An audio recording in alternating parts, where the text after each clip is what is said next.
The roar of twin engines fills the sky as the F-14 Tomcat cuts through the clouds, a marvel of aviation engineering built for speed, power, and precision. But behind the controls, beyond the sleek design and powerful afterburners, lies a role just as vital as the pilots, the Radar Intercept Officer, or RIO.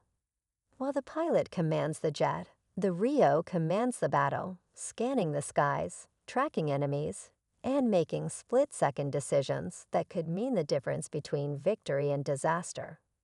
Without the RIO, the F-14 is just a machine. With one, it becomes a lethal force in the sky. Imagine being strapped into the rear seat of an F-14 Tomcat, the aircraft vibrating beneath you as you soar at supersonic speeds. The radio crackles with communication, but your focus is locked onto the radar screen in front of you, tracking a distant blip that could be an enemy fighter closing in. Your heart pounds as you analyze the data, calling out critical information to the pilot. The weight of responsibility sits heavy on your shoulders. If you miss a threat, if you miscalculate an intercept, you're not just risking the mission. You're risking lives. The RIO's job is one of the most challenging in military aviation, a role that requires a sharp mind, nerves of steel, and the ability to stay calm under pressure. It's a job that has shaped the history of air combat, from Cold War dogfights to real-world battle scenarios. Some of the most legendary aerial encounters were made possible not just by skilled pilots, but by the unsung heroes in the backseat, the RIOs who directed the fight from behind the controls. Most people think of fighter jets as one-man machines, where the pilot does it all. But the F-14 Tomcat was different. It was designed with two seats for a reason. The technology of its time demanded a dedicated weapons and radar operator, someone who could make sense of the complex data streaming in at all times. In the heat of combat, when seconds meant survival, the RIO's ability to detect threats and coordinate attacks gave the F-14 its edge. Their role wasn't just support, it was essential. Aboard an aircraft carrier, RIOs trained relentlessly, practicing intercept scenarios over and over until their responses became second nature. They had to master the AWG-9 radar system, an advanced piece of technology capable of locking onto multiple targets at once. This radar allowed the Tomcat to engage enemies beyond visual range, an advantage that made it one of the deadliest jets in the sky. But the system was only as good as the person operating it. If a RIO hesitated or misread the data, the pilot could be flying blind into an ambush. So what exactly did it take to be a RIO? How did they train? What were the skills that separated the good from the great? And what kind of pressure did they face in real combat? As we dive deeper into the world of the F-14 Tomcat, we'll uncover the secrets behind this vital role, stories that were never widely told but played a critical part in aviation history. Stay tuned, because this is just the beginning. The partnership between a pilot and a RIO was built on trust, forged through endless hours in the cockpit and countless high-pressure missions. Each relied on the other completely, knowing that a single mistake could turn a routine flight into a life-or-death situation. This bond was unbreakable, a silent understanding that in the air, they were two halves of the same mind, moving as one. One such story comes from a combat mission during the Gulf War, when an F-14 crew found themselves in a dangerous standoff with enemy fighters. The pilot focused on flying, maneuvering to avoid potential missile locks, while the RIO worked feverishly to track the threats on radar. With seconds to spare, the RIO identified the enemy's position and directed a preemptive strike, saving both their lives. These were the moments where training met reality, where instinct and preparation determined survival. Despite its critical role, the job of a RIO was often overshadowed by the glamour of the pilot. Movies and media always put the person behind the stick in the spotlight. But the truth is, every mission was a team effort. Without a skilled RIO, even the most talented pilot would be flying blind. As the F-14 Tomcat began to phase out of service, replaced by more modern jets with single-seat cockpits and advanced automated systems, the role of the RIO started to fade. But for those who served, for those who sat in that rear seat and lived the intense responsibility of guiding one of the most iconic fighter jets in history, the legacy remains. The journey to becoming a Radar Intercept Officer wasn't an easy one. It took years of training, endless hours of studying radar theory, and a relentless commitment to perfection. Those who aspired to sit in the backseat of an F-14 Tomcat had to prove they could handle the pressure, because when they were up in the air, there was no room for hesitation.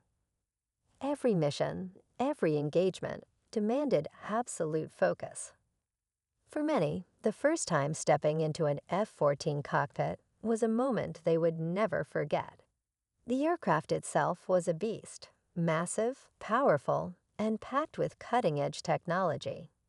But unlike other fighter jets, the Tomcat required teamwork to reach its full potential. A new RIO had to quickly learn that their job wasn't just to sit back and watch the pilot fly. They were an active part of every decision, guiding the engagement, tracking targets, and making sure that their pilot had the information needed to win a fight. Training took place both in classrooms and in the air. On the ground, RIOs studied enemy tactics, radar operation, and the intricacies of aerial combat.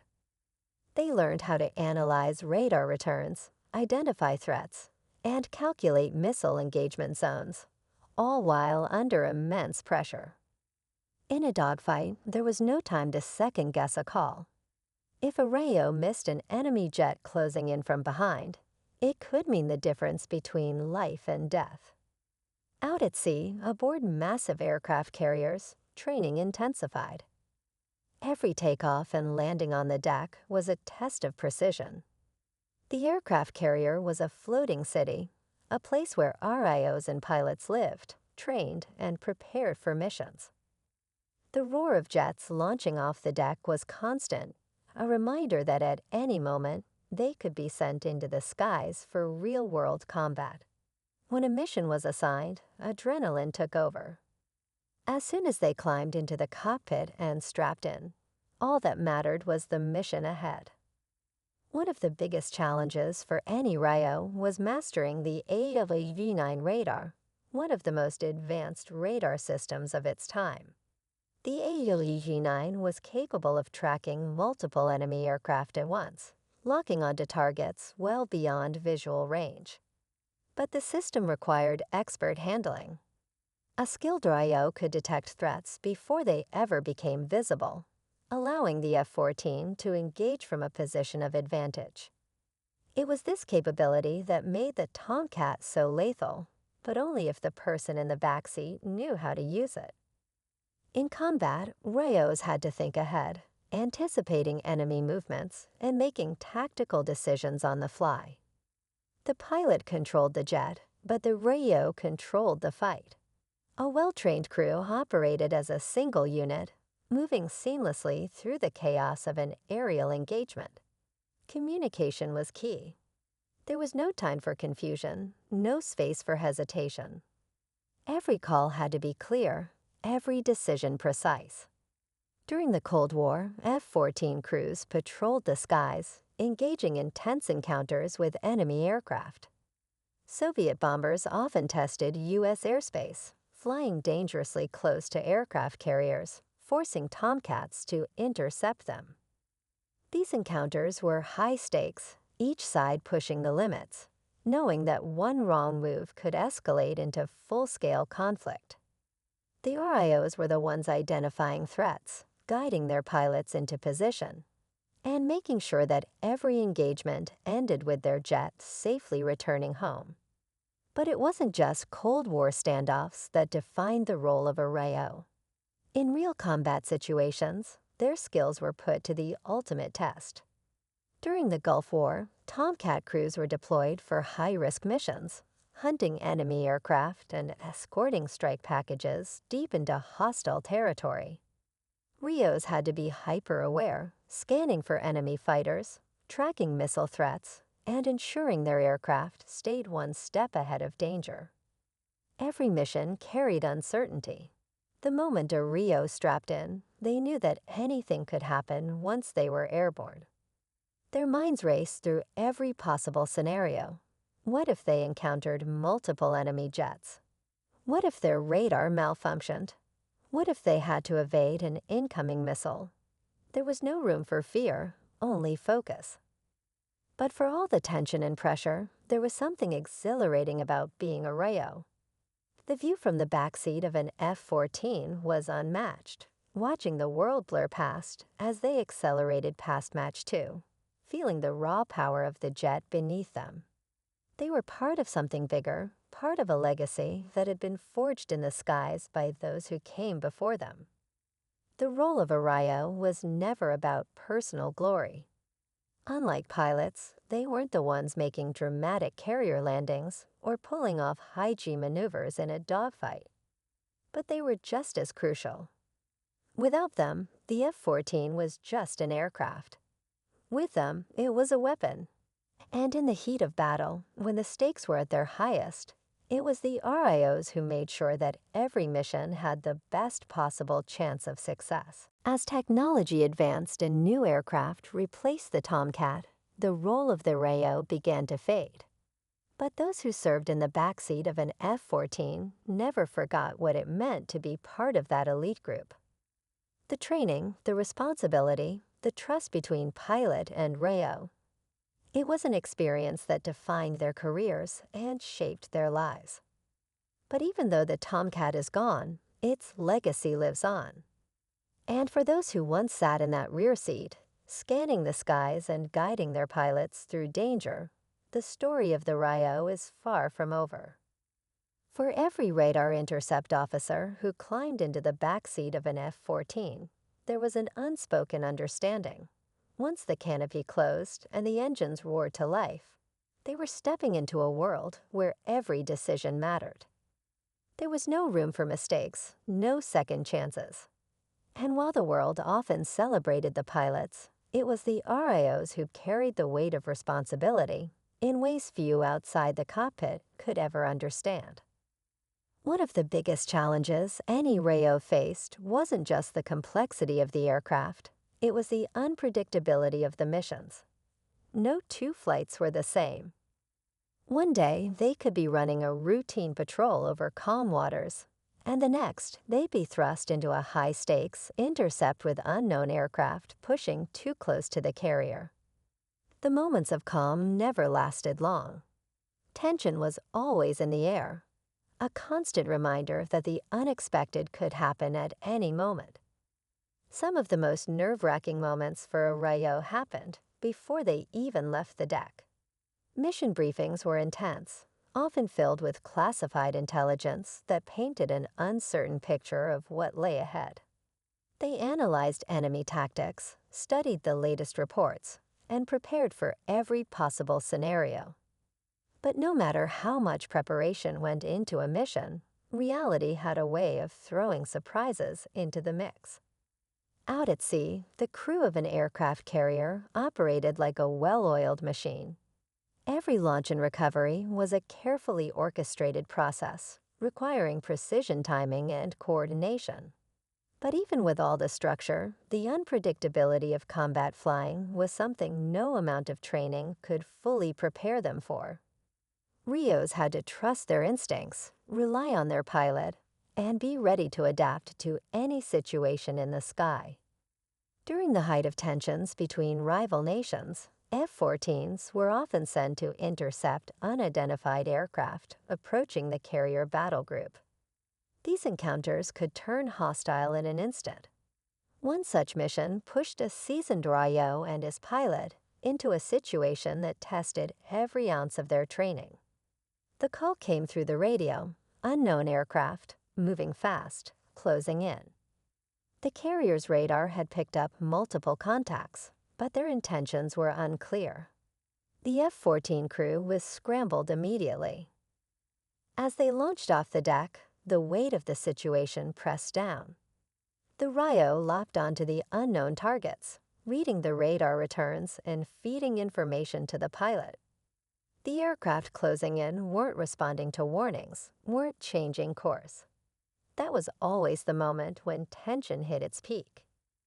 If the approaching aircraft were hostile, the F-14 crew had to be ready to engage in seconds. A wrong move could spark an international incident. In the backseat, the RIO's eyes moved rapidly between the screens, tracking every shift in speed and direction.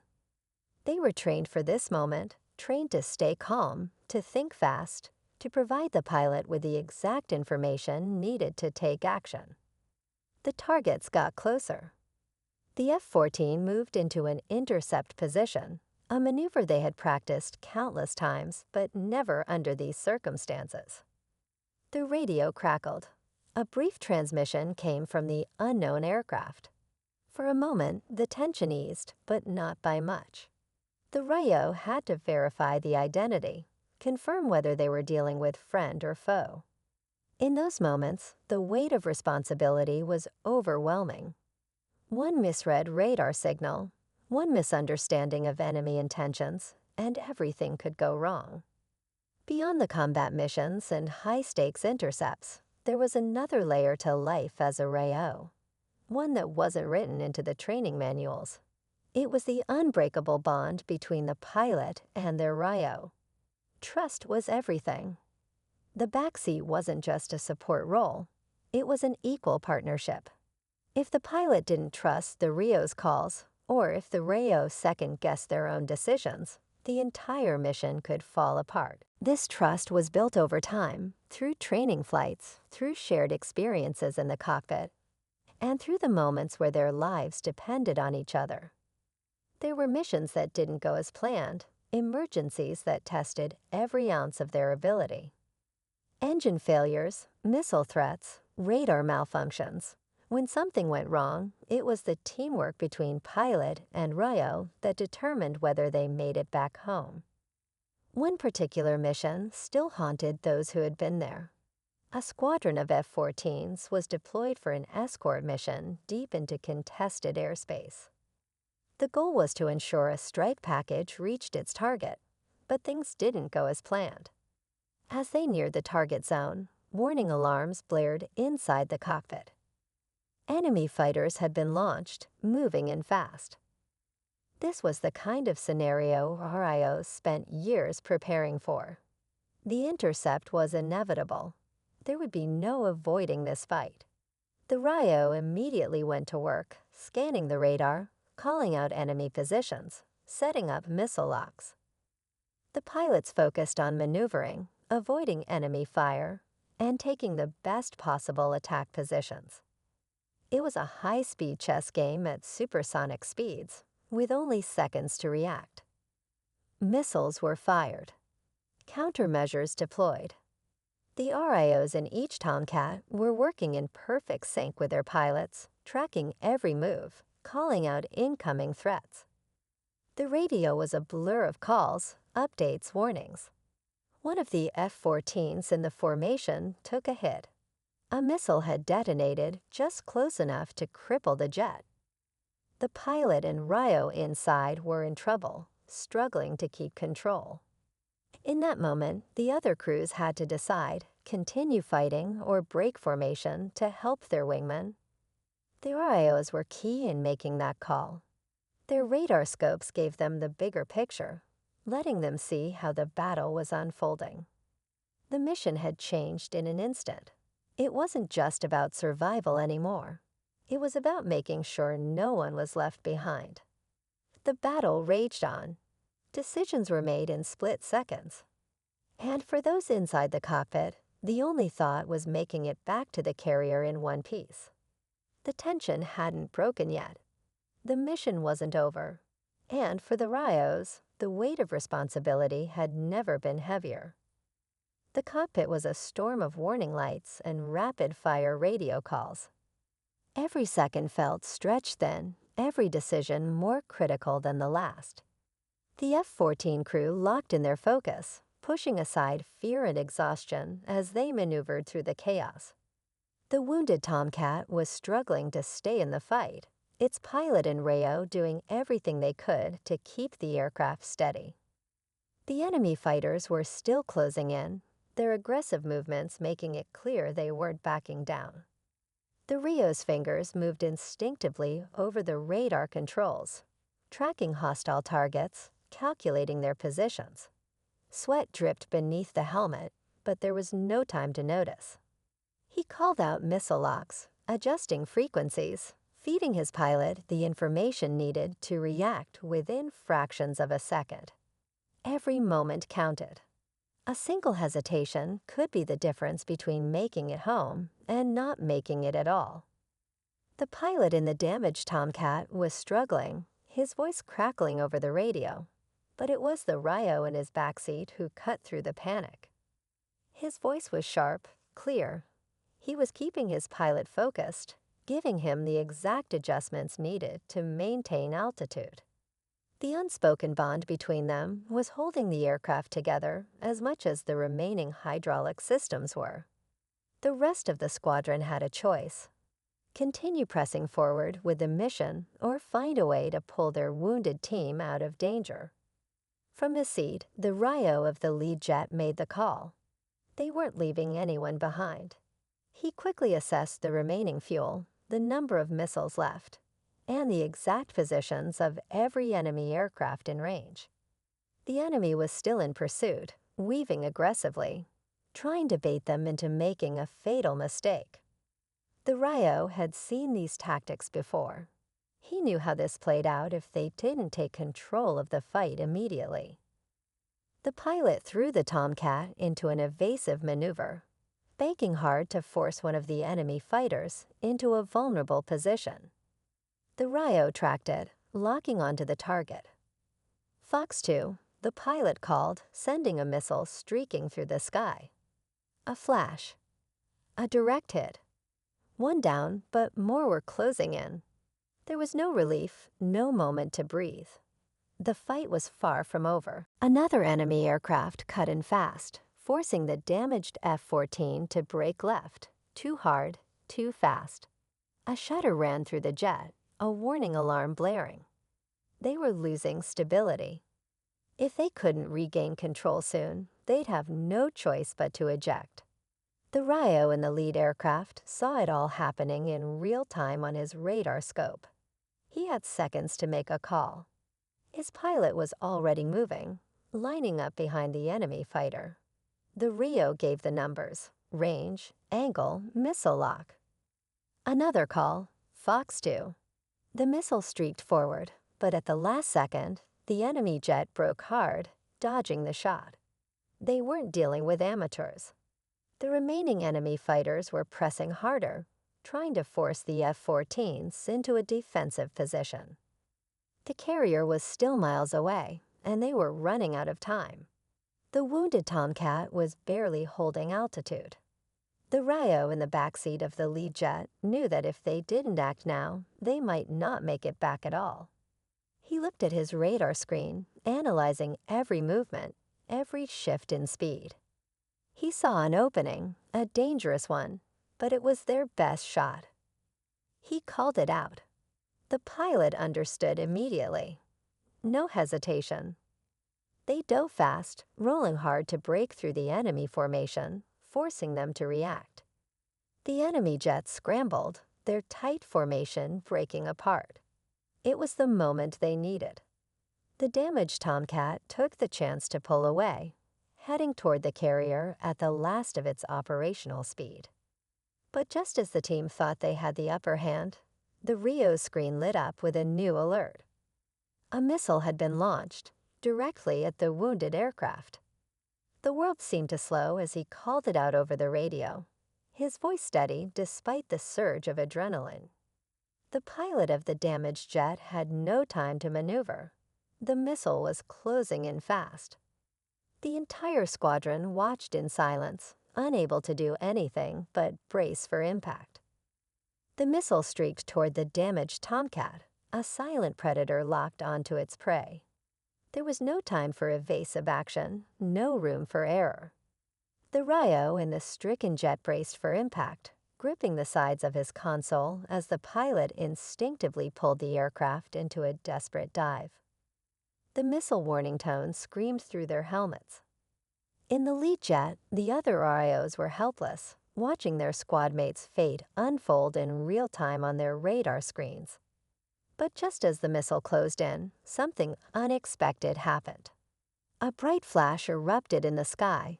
A last-second countermeasure had been deployed. It wasn't from the damaged Tomcat. It had come from above, from a third aircraft no one had noticed entering the fight.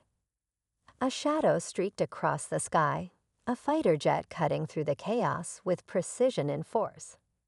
The missile veered off course, detonating harmlessly in midair. For a moment, there was silence. Then a new voice crackled over the radio, firm and commanding. "You didn't think we'd let you have all the fun, did you?" The squadron recognized it instantly. A reinforcement unit had arrived, an unannounced backup team that had been monitoring the mission from a distance, waiting for the right moment to intervene. The balance of the fight had just shifted, but the battle was far from over. The enemy, realizing their surprise advantage was slipping away, changed tactics.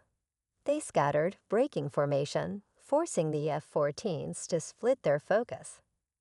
The sky became a maze of twisting contrails, missile locks, and close calls.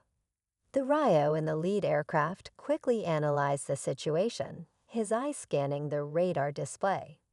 There was still one high-priority threat lingering just beyond the fight, an enemy ace, a pilot known for his deadly precision, who had yet to fully engage. The lead RIO relayed the information to his pilot, a sense of urgency creeping into his voice. If this ace was holding back, it meant he was waiting for something, an opening, a mistake, or an opportunity to strike when they least expected it. The reinforcements had changed the battle, but they hadn't won it yet. The real test was still ahead. The wounded Tomcat, now flying in a defensive pattern, was struggling to keep altitude. The pilot and RIO inside knew they couldn't take another hit. They had to reach the carrier, but with enemy forces still in play, it wouldn't be an easy escape. The lead RIO made a call, a bold, risky move that would require perfect timing. They would create a diversion, drawing the enemy's attention away while the damaged jet made its final run for safety. The lead RIO unstrapped himself from his seat, his muscles aching from the hours of relentless maneuvering. His pilot climbed down first, pulling off his helmet and exhaling a deep breath as he glanced at the scorched fuselage of their jet. They had made it, barely, but survival alone wasn't enough. They needed answers. Debriefing was tense. The flight leader went over every detail, reviewing radar logs and voice transmissions, trying to pinpoint the identity of their unknown savior. But there was nothing. No call sign, no IFF, identification friend or foe signal, no record of an additional aircraft in the area. It was as if the jet had appeared from thin air and vanished just as quickly. Some of the younger pilots speculated it was a rogue Allied pilot, someone operating outside protocol. Others thought it could have been an experimental aircraft, a shadow force no one was meant to know about. The more seasoned officers, however, didn't entertain theories. They focused on the facts. And the facts were simple. Someone had intervened, someone with the skill and precision to take down an enemy ace in the heat of battle. And they had done it without hesitation. The carrier's intelligence officers pored over the footage and radar data, cross-referencing known aircraft types and flight patterns. Hours passed, but no definitive answer emerged. The mission report would go up the chain of command, but whether they would ever know the truth remained uncertain. As the squadron gathered for a post-mission briefing, the mood was a strange mix of exhaustion and quiet contemplation. Victory had come, but not without cost. The damaged jets would need extensive repairs, and the pilots had pushed themselves to their limits. But above all, the encounter had reminded them of a simple, unchanging reality of aerial combat. No matter how advanced technology became, no matter how precise tactics were, there was always an element of the unknown. That night, as the carrier cut through the dark ocean waters, the lead RIO stood on the flight deck, staring at the endless sky. He replayed the moment in his head, the split second where the enemy ace had realized he was no longer in control. The fear, the hesitation, it had been the only break they needed. But who had given it to them? His pilot joined him, both men standing in silence. "We might never know who that was," the pilot finally said. "But whoever they are, we owe them one." The RIO nodded. Maybe it was better this way. Some things in war remained unanswered, existing in the space between strategy and fate. And sometimes all that mattered was that you lived to fly another day. The next morning, the carrier received new orders. Another mission, another deployment. There was no time to dwell on the past. The squadron suited up, their minds focused on what lay ahead. But as they strapped into their jets, ready for launch, one thought lingered in the back of their minds. Out there, somewhere, was a pilot who had intervened at the perfect moment. A pilot with skill beyond anything they had seen. A ghost in the sky.